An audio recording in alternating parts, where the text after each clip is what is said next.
நம்ம அமைதியாவே போறதுனால அந்த கோமாளி எல்லார்கிட்டயும் போய் நம்ம மேலதான் தப்பு, அதான் எதுவுமே கேட்காம போயிடும்னு சொல்லிட்டு இருக்கான் போல.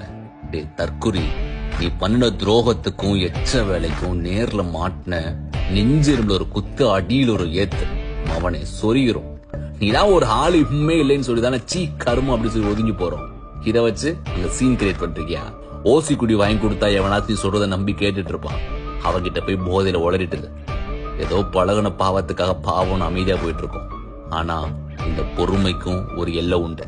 இன்னும் கொஞ்ச நாளைக்கு தான் செல்லும், அதுக்கப்புறம் உனக்கு அம்புட்டுட்டேன்.